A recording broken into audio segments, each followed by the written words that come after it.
Alright, here we go. Here is my Arknight Shard. I have not taken this thing out of its sleeve ever since I pulled it and put it in here, but I'm actually quite curious how the condition of this thing is, so I'm going to carefully take it out of there. I will not take it out of the inner sleeve, I will just leave it in the perfect fit, I think. In there we can already see what the condition is, and let me know what you people think, if this is worth grading or not.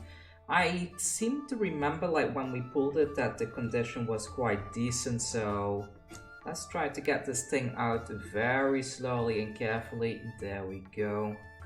I will put the top loader to the side. My camera is going crazy not knowing what to focus on, but look at this thing.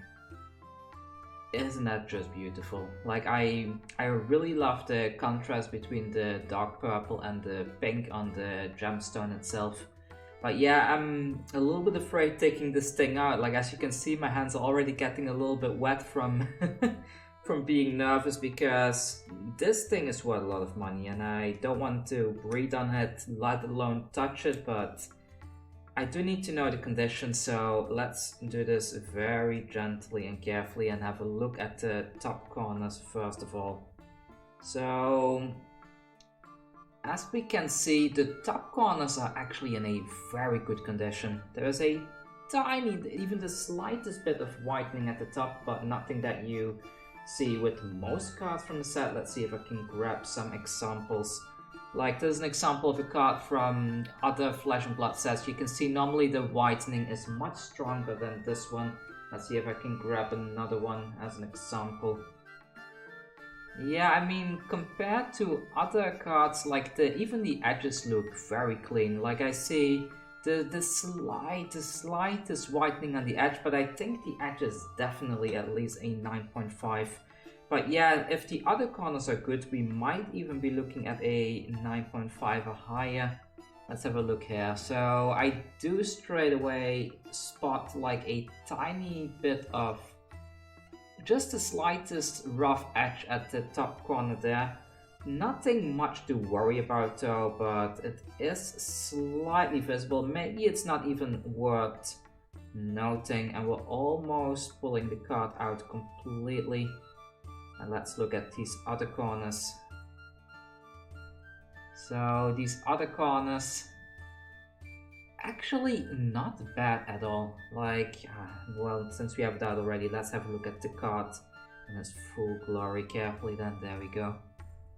There we go. Like, this is as much air as this card will see for the next 20 years or so. I'm not planning to take it out again under any circumstances, and especially not taking it out of this inner sleeve, but I wish that cards like this wouldn't be damaged as easily, so at the very least we will be able to keep it out in the open without getting damaged, because if you compare this to how it looked like at the beginning of the video in the sleeve and in the top loader as well, it really seems to tone down the vibrancy of the card, which is a bit of a shame.